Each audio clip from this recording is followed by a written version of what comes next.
PDI Perjuangan dan PKB makin intens membahas nama untuk diusung maju Pilkada Jakarta. PDIP prioritaskan mantan Panglima TNI Andika Perkasa, sementara PKB membuka opsi duet Anies Baswedan Andika Perkasa.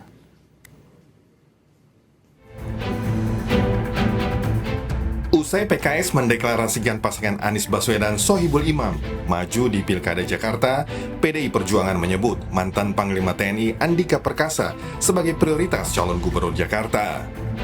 Meski demikian, Ketua DPP PDIP Perjuangan Said Abdullah menyebut nama Anies Baswedan tetap dipertimbangkan di Pilgub Jakarta. Kata Said, PDIP tengah berkomunikasi dengan PKB untuk menggolkan calon yang akan diusung di Pilkada Jakarta. Prioritas pertama Pak Andika memang untuk calon gubernur DKI. Tentu tidak tunggal Pak Andika, ada Ibu Risma, diantaranya juga untuk Jakarta. Bahwa pada akhirnya sebagaimana disampaikan oleh Sekjen kami, Pak Hasto Kristianto, bahwa Anies juga menjadi bagian pertimbangan, iya. Anies bagian dari pertimbangan. Oleh karenanya kami juga bertemu dengan Caimin dalam kerangka itu semua. Ketua Umum PKB Muhaimin Iskandar bilang Anies Baswedan masih kandidat calon gubernur terkuat dari partainya. Soal PKS mendeklarasikan Anies Sohibul Imam, kata Caimin, PKB belum ada niat memasangkan keduanya. Caimin mengakui menjalin komunikasi dengan PDIP, termasuk membicarakan peluang mengusung Andika Perkasa. Soal wacana duet Anies Andika, Caimin menjawab, PDIP mau nggak? Kalau PKB DKI kan mintanya Anies, ya tentu kita akan pertimbangkan lebih banyak. Tapi kita masih akan cek soal wakil. Wakil kita masih. Berarti Anies sebagai calon terkuat Gus yang akan diusung, mengingat DPW juga mengusulkan itu. Iya, terkuat. Ya, pasti akan ada musyawarah ya. Tapi kita belum memiliki niat memasangkan dengan Sohibul Imam. Itu katanya ngajuin nama Andika ya Gus di dalam rapat, di dalam pertemuan dengan Pak Said di Jakarta nanti. Masih diskusi belum, masih ada beberapa Untuk pasangan itu. Ya itu saya belum tahu PDIP mau nggak. Sabtu lalu, Sekjen PDIP Perjuangan Hasto Kristianto menyatakan PDIP tetap membuka kans mengusung Anies di Pilkada Jakarta. Tapi, kepastiannya menunggu arahan Ketua Umum PDIP Perjuangan, Megawati Soekarno Putri. Ya, nama Pak Anies kan juga banyak disuarakan di situ. Hanya partai kan juga harus melihat secara komprehensif. Mbak Puan sendiri menyatakan Pak Anies ini menarik. Tapi kerjasama politik terhadap wilayah-wilayah yang sangat strategis, itu kami menunggu arahan dari Ketua Umum PDI Perjuangan Ibu Megawati Soekarno Putri yang terus mencermati hari ke hari. Munculnya nama Andika Perkasa sebagai calon gubernur prioritas PDIP serta komunikasi dengan PKB yang masih menempatkan Anies Baswedan sebagai kandidat cagup terkuat terjadi usai pekan lalu. PKS mendeklarasikan Anies Sohibul Imam maju di Pilgub Jakarta. Sejumlah analis menilai terbuka kemungkinan terbentuk 3 poros Pilkada Jakarta. Tim Liputan Kompas TV. PDI Perjuangan memprioritaskan mantan Panglima TNI Andika Perkasa maju Pilkada Jakarta, namun tetap menimbang nama Anies Baswedan sebagai calon gubernur. Bagaimana nasib duet Anies Sohibul Imam yang telah dideklarasikan PKS? Apakah komunikasi intens PDIP dan PKB akan lahirkan poros baru dengan duet Anies Andika? Kita akan bahas, sudah ada saudara juru bicara PKS Muhammad Iqbal, politisi PDIP Aryo Seno Bagaskoro, dan pengamat politik Burhanuddin Muhtadi. Selamat sore Bapak-Bapak. Selamat sore Mas Ibu. Baik.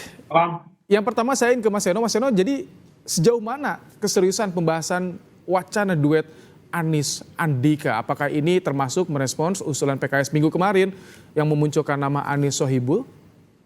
Ya, hari ini semua sedang berada dalam tahapan komunikasi politik yang intens.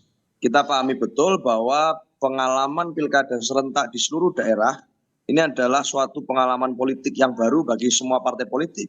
Artinya pertemuan-pertemuan yang dilakukan antar pimpinan partai kami dengan pimpinan partai lain tentu tidak hanya membahas satu daerah, tapi berbagai daerah.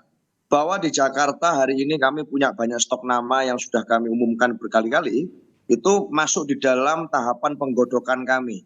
bagaimana aspirasi masyarakat Jakarta menginginkan pemimpin yang seperti apa. Tentu harus kami cek dulu apakah pemimpin yang dibutuhkan masyarakat Jakarta itu punya karakteristik seperti apa, tipologi kepemimpinannya seperti apa, rekam jejaknya seperti apa, komitmennya pada ideologi Pancasila seperti apa. Setelah ketemu poin-poin itu baru nanti akan kami kerucutkan nama-nama itu. Hari ini tentu semuanya semakin mengkerucut, banyak nama yang sudah semakin sering dibahas. Kami sudah sampaikan berulang kali, Pak Anies termasuk adalah nama yang kami pertimbangkan. Kami anggap menarik karena secara elektoral memang memiliki rekam jejak elektoral yang sangat baik di DKI Jakarta selama pemilu gubernur maupun pemilu presiden yang lalu. Tetapi kami sendiri juga sebagai partai kader, kami punya banyak kader yang sangat mumpuni untuk memimpin pemerintahan.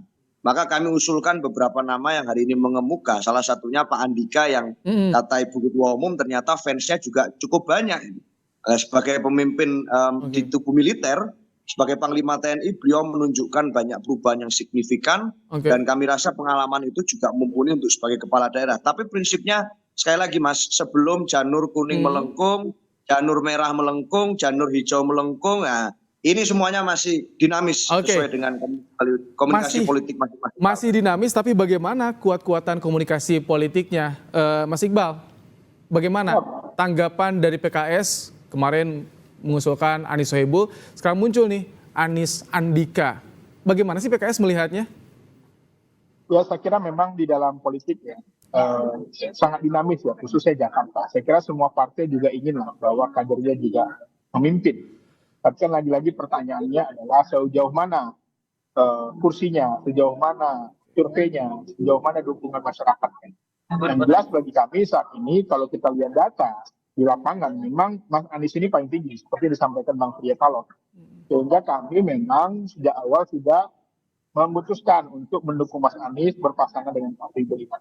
Semakin banyak partai pendukung atau semakin banyak calon, saya kira semakin bagus supaya masyarakat Jakarta juga memiliki pilihan. Dan ini juga ujian bagi Mas Anies, apakah memang popularitas dan elektabilitasnya masih tinggi. Karena dalam konteks DKI Jakarta, saya kira tidak ada yang kenal Mas Anies ya. Karena sebagai gubernur incumbent, pernah maju sebagai calon presiden, memiliki suara yang sangat signifikan. Saya kira apalagi ditambah dukungan media sosial ya, pasukan udara, para relawan, para pendukung suara yang kemarin memilih Mas Anies itu juga berdampak pengaruhnya kepada Jakarta. Oke, baik. Ini menarik sih sebetulnya karena ada saling respon di sini. Minggu kemarin PKS, sekarang muncul nih PDIP, PKB juga dua-duanya tapi ngusung Anies. Mas Burhan, apa yang Anda lihat? Mungkin nggak sih ini nanti rebutan Anies atau mungkin koalisi ini agak sulit untuk bergabung, Mas Burhan? Ya memang terlalu dini ya kita menganalisis Pilkada Jakarta melalui potret hari ini. Itu seperti shooting the moving target ya, karena targetnya terus bergerak. Dan kalau kita mengacu pada pengalaman Pilkada Jakarta sebelumnya, itu detik-detik keputusan elit partai untuk memutuskan cagup cawagup itu umumnya last minute, ya, di injury time semua. Jadi tidak selesai di waktu normal, 45 kali 2, 90 menit kalau istilah sepak bolanya. Jadi kalau kita merujuk pengalaman 2017, pasangan Anies Sandi itu betul-betul di ujung sebelum penutupan pendaftaran oleh KPUD, termasuk juga Pak Jokowi, karena awalnya PD Perjuangan saat itu sempat melirik Fauzi Bowo yang akan diusung di tahun 2012. Tapi poin saya bisa mengerti kalau kemudian partai-partai non koalisi Indonesia Maju itu berebut Anies, karena faktor utamanya adalah faktor elektoral, karena Anies Baswedan elektabilitasnya tertinggi. Nah masalahnya adalah partai-partai yang ada tidak ada satupun yang cukup kursinya untuk bisa mengusung calon sendiri, dan karenanya pertimbangan elektoral menjadi penting. Masalah berikutnya cuma ada satu kursi yang tersedia buat cawagup. Nah di situ tarik menarik yang saya kira akan sangat menentukan apakah hasil akhirnya itu Anies dengan Andika atau Anies dengan Sohibul Iman. Oke, ini yang ditunggu oleh publik Jakarta terutama. Mas Yono, apakah ketika muncul nama Anies Andika ini karena PDIP melihat tidak cocok, tidak serk dengan Anies Sohibul yang diusulkan oleh PKS, atau bagaimana sih komunikasinya PDIP, PKS, PKB soal ini, Mas Yono?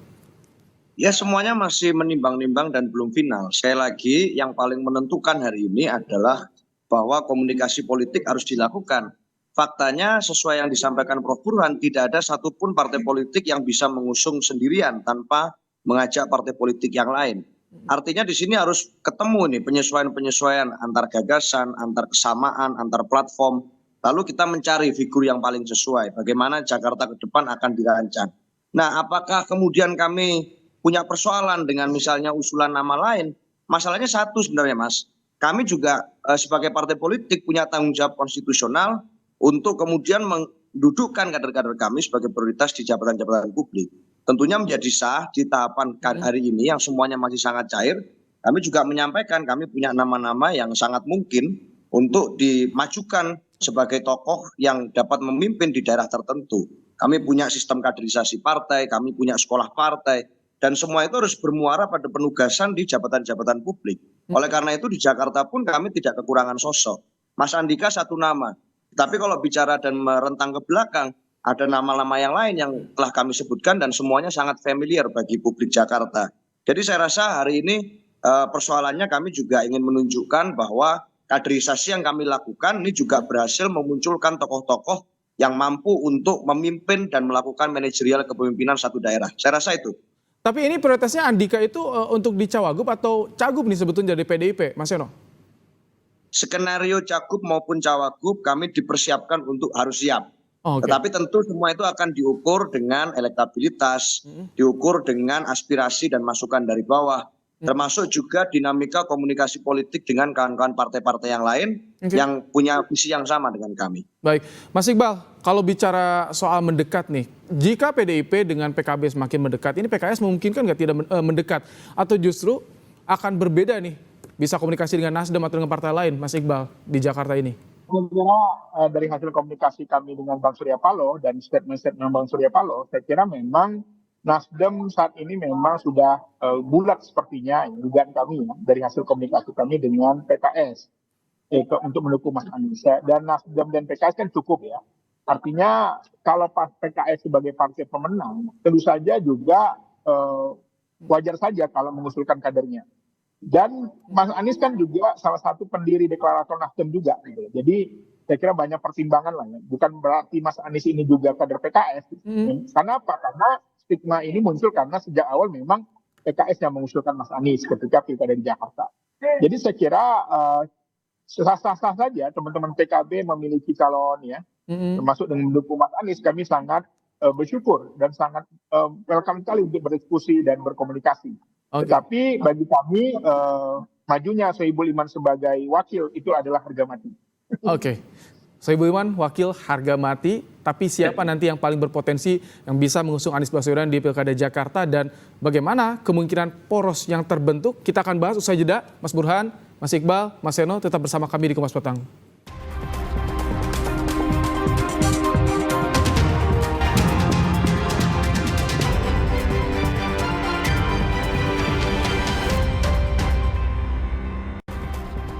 Masih membahas soal peta koalisi Pilkada Jakarta di Kompas Petang sore hari ini. Masih bersama kami ada M. Iqbal, jubir PKS, ada Aryo Seno Bagaskorul, politisi PDIP, dan Mas Burhanuddin Muhtadi, pengamat politik. Mas Burhan, ya tadi sudah disinggung Sohibul Iman harga mati oleh PKS tuh. Bagaimana nanti kira-kira siapa sih parpol yang paling berpeluang untuk bisa mengusung Anies Baswedan di Jakarta nanti, Mas? Saya sih tidak terlalu khawatir ya Anies Baswedan untuk mendapatkan tiket di Jakarta. Tetapi PR buat Anies itu bukan sekedar mendapatkan tiket untuk maju, tetapi harus menang. Karena kalau kalah di Pilkada Jakarta tahun ini, maka karir politik Anies Baswedan selanjutnya itu akan tutup buku, karena sudah kalah Pilpres, kalah pula di Pilkada. Jadi mau tidak mau harus menghitung betul siapa calon yang potensial membawa daya dongkrak secara elektoral buat Anies Baswedan. Nah, pada titik itu pilihan antara apakah Sohibul Iman ataukah Andika Perkasa itu pilihan yang sama-sama sulit buat Anies. Pertama ya, kalau Andika Perkasa bagaimanapun didukung oleh PD Perjuangan yang punya basis cukup kuat di Jakarta Barat dan Jakarta Utara, yaitu wilayah di mana Anies Baswedan 2017 kalah di sana, 2024 dalam Pilpres kemarin juga kalah telak dibanding pasangan 02 di dua wilayah ini.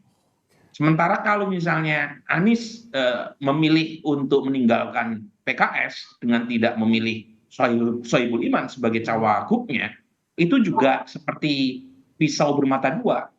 Satu sisi membuka opsi untuk menambah pangsa elektoral baru, tetapi di sisi lain akan menimbulkan disilusi, terutama di kader PKS yang kita tahu memenangkan pileg di Jakarta dan kota-kota di sekitar Jakarta, kota Bogor, kota Depok, kota Bekasi, itu adalah basis-basis PKS.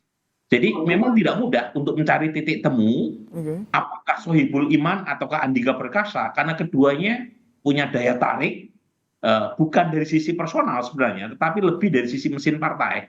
Nah, pada titik tertentu kalau salah mengambil keputusan bisa ditinggalkan salah satunya, dan itu mempersulit Anies Baswedan untuk bisa memenangkan di Jakarta. Oke, Mas Seno, kalau tadi PKS bilang Sohibul Iman harga mati untuk Cawagup Jakarta, bagaimana dengan PDIP? Apakah ini dianggap sebagai saklek atau tutup nih untuk koalisi bersamanya? Bagaimana dari PDIP melihatnya?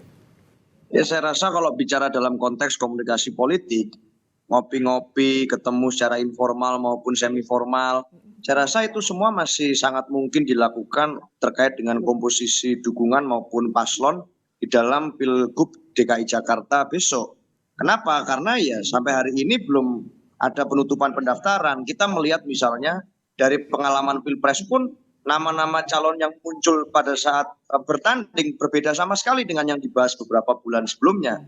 Di Pilgub yang lalu pun juga sama. Di Pilpres misalnya nama-nama Ridwan Kamil, Erick Thohir, AHY, nama-nama tokoh yang muncul di awal ternyata sama sekali berbeda. Yang muncul justru Profesor Mahfud MD, kemudian Mas Gibran, dan satu lagi adalah Caimin.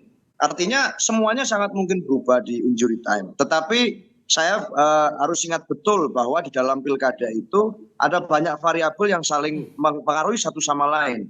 Unsur ketokohan yang pertama menjadi penting. Bagaimana tokoh tersebut sudah memiliki akar kesejarahan yang penting dan punya pengalaman di Jakarta. Selain itu dukungan partai politik yang juga meluas. Bagaimanapun kami tentu bicara dua hal. Selain how to win juga setelah menang nanti mau apa ini di Jakarta. Mau memimpinnya seperti apa. Dengan pengalaman panjang publik sekarang bisa berkaca. Oleh karena itu kami berhati-hati dan akan mempertanggungjawabkan pilihan politik kami. Oke, Pak Iqbal, kalau misalkan emang tadi Anda sebutkan yang pertama mengusung Anies adalah PKS. Tapi jika Anies ternyata memilih PDIP dan juga PKB untuk bersama di koalisi untuk di Jakarta, nanti PKS bagaimana? Apakah akan ke Kim? Ada komunikasi arah ke sana juga tidak, Pak Iqbal?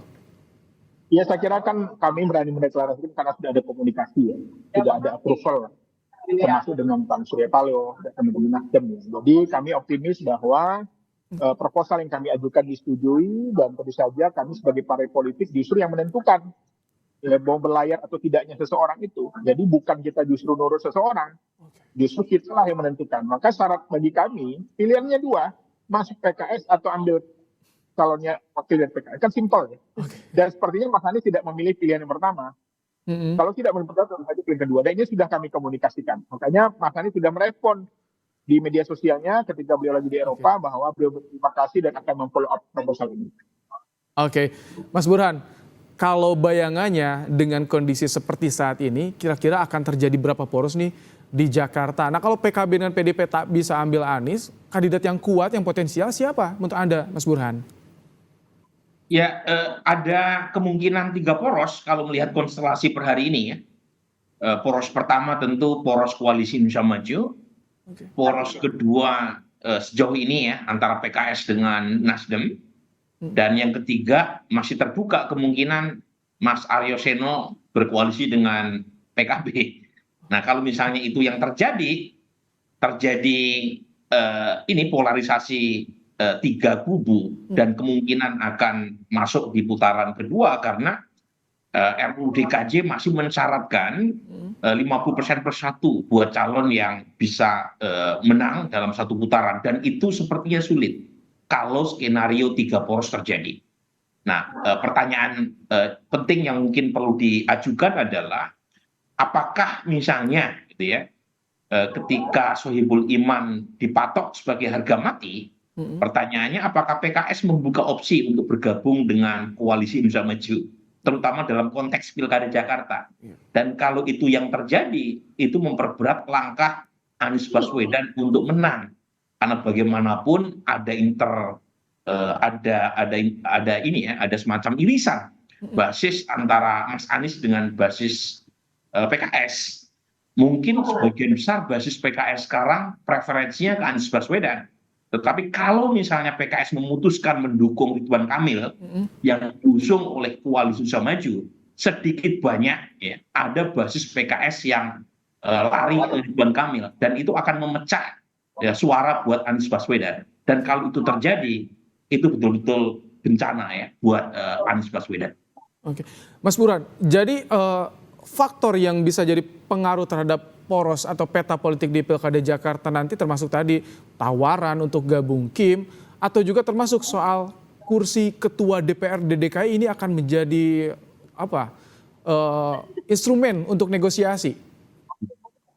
Saya kira kalau mengikuti Undang-Undang MD3 itu sudah otomatis partai yang memenangkan pemilu legislatif akan mendapatkan jatah sebagai ketua, kecuali ada revisi terkait dengan Undang-Undang MD3, sesuatu yang mungkin saja terjadi kalau kita mengacu pada pengalaman 2014 ketika PDI Perjuangan unggul dalam Pileg 2014, dan koalisi Pak Prabowo saat itu yang kebetulan menguasai parlemen mengubah Undang-Undang MD3 sehingga Setia Novanto yang merupakan pemimpin Partai Golkar terpilih sebagai ketua parlemen. Nah, kemungkinan itu apakah bisa terjadi? Bisa saja. Apalagi meskipun PDI Perjuangan sekarang menang di 2024, itu mayoritas partai sekarang berada di koalisi pemerintah. Nah, artinya ya bisa saja itu menjadi bagian dari semacam negosiasi atau deal ya. Yang kedua yang mungkin yang bisa itu adalah ini kompensasi terutama di pilkada lain. Kan kita tahu ini ada ratusan pilkada dilakukan dalam satu waktu. Jadi kalau misalnya deal terkait dengan cawagup tidak bisa dibungkus untuk mengakomodasi semua elit partai karena kursi yang tersedia cuma satu, kan bisa saja misalnya PDI Perjuangan tidak mendapatkan posisi sebagai cawagup Anies, tetapi PKS mendukung calon yang diusung oleh PDI Perjuangan di tempat lain. Jadi saya kira partai itu akan punya banyak cara untuk mencari titik temu, dan salah satunya adalah barter dukungan, terutama dalam konteks pilkada yang dilakukan di banyak tempat. Oke, Mas Seno, kalau kita melihat dari barrier komunikasi untuk mengusung Anies ini salah satunya ke PKS yang paling tebal ya. Apakah sudah berkomunikasi PDIP dengan PKS soal ini? Atau kapan akan komunikasi, Mas Seno? Ya, kami terus melakukan komunikasi politik dengan semua pihak. Artinya hari ini kan semuanya masih belum ada kepastian secara hukum. Kenapa? Karena belum mendaftar secara resmi ke KPU. Artinya masih ada beribu kemungkinan atas apa yang akan terjadi di Pilkada DKI Jakarta nantinya. Kami semua berharap tentu akan kemudian menemukan titik temu yang baik. Tetapi apapun itu kami disiapkan dengan berbagai potensi opsi ataupun skenario. Kami tidak anti dengan skenario-skenario tertentu yang hari ini mungkin belum muncul. Apakah hari ini akan ada 2 poros atau 3 poros atau kembali ke skenario awal di mana kami meramu nama-nama yang sudah kami umumkan, semuanya itu masih sangat mungkin. Yang pasti jawaban kami adalah tetap sama, calon yang kami usung adalah calon yang akan dapat kami pertanggungjawabkan kepada publik dan dapat memenuhi aspirasi masyarakat yang kami ukur berdasarkan elektabilitas. Prinsipnya tetap di situ, Mas Ibrahim. Oke. Kalau DPKS bagaimana? Sudah membuka komunikasi dengan PDIP, dengan PKB soal ini untuk mengusung Anies di Jakarta? Termasuk juga apakah bisa nanti terima untuk berbagai skenario yang muncul, Pak Iqbal? Ya, saya kira pimpinan juga sudah berkomunikasi ya dengan teman-teman PKB, PDIP. Tentu saja ini menjadi salah satu kemampuan yang harus kami lakukan untuk bagaimana proposal ini bisa berjalan dengan baik. Jadi itu memang semuanya masih dinamis, tetapi kami memiliki syarat, yang memiliki sebuah mimpi, harapan ya, agar kader kami kali ini bisa berlayar khususnya dengan Mas Anies Baswedan. Dan itu wajar saja, karena kami sebagai pemenang pemilu, kami sebagai partai politik yang sudah menguasai Jakarta sejak 2004 sudah pernah menang dan kali ini kami menang lagi. Itu selalu saja hal yang wajar. Kecuali kami kursinya sedikit nggak punya tokoh, pengen maju, itu nggak wajar. Tapi kami memiliki banyak stok kader. Apalagi yang kami munculkan ini seorang teknokrat. Bang Burhan tentu tahu tentang Pak Sohibul Iman. Orang yang sangat terjaga integritasnya, akademisi, teknokrat, lama di luar negeri, mantan ASN juga, pengalaman sebagai presiden partai, pernah menjadi wakil ketua DPR RI, yang ini tentu saja bukan kaleng-kaleng. Oke, tapi kalau Mas Burhan membacanya bagaimana daya tawar dari PDIP, PKS, dan juga PKB nih di Jakarta ini seperti apa daya tawar masing-masing parpol ini dan siapa yang bisa paling diuntungkan tentunya nanti dengan mengusung Anies Baswedan nih, Mas Burhan? Ada dua daya tawar yang dimiliki oleh politisi siapapun politisi tersebut dan berasal dari partai politik manapun. Yang pertama adalah daya tawar dari sisi elektoral secara personal. Jadi siapapun calon kalau elektabilitasnya kompetitif, punya potensi untuk membawa kepada kemenangan, dia punya daya tawar. Meskipun politisi tersebut tidak terafiliasi dengan partai politik manapun. Orang seperti Anies kan tidak terafiliasi dengan partai politik manapun, tetapi punya posisi tawar. Nah, yang kedua adalah daya tawar dari sisi kekuatan kursi di parlemen. Nah, sekarang tinggal dihitung antara PDI Perjuangan dengan PKS, kursinya lebih banyak mana? Tentu di Jakarta lebih banyak PKS, gitu ya. Nah, pada titik tertentu baru kemudian dihitung apakah kalau PKS memasukkan nama kadernya sebagai cawagup Anies Baswedan, potensi menangnya lebih besar dibanding misalnya kalau Anies Baswedan berdampingan dengan calon wakil gubernur yang diusung oleh PDI Perjuangan. Nah, di situ ada hitung-hitungan objektif dan rasionalitasnya. Karena dalam politik tidak serta-merta 1+1 sama dengan 2. Kan ada senyawa atau kimiawinya positif, ada yang negatif. Secara di atas kertas bisa saja calon dari PDI Perjuangan punya added value secara elektoral lebih besar ketimbang dari PKS. Karena dari sisi hitung-hitungan di atas kertas, Anies Baswedan kan kurang dukungan di wilayah basis PDI Perjuangan. Tetapi tidak serta-merta seperti itu. Kalau disurvei jangan-jangan kimiawinya negatif. Karena basis keduanya ini terlalu bertolak belakang, ketika disandingkan justru malah seperti kutub sama-sama positif magnet, saling menolak. Nah, ini kan semuanya teori nih. Nggak ada yang atau belum ada empiriknya, perlu diuji. Nah, salah satu ujiannya adalah melalui survei opini publik yang kredibel. Terima kasih Mas Burhan untuk pandangannya. Pak Iqbal, Mas Eno, terima kasih telah bergabung bersama kami di Kupas Petang sore hari ini. Terima kasih.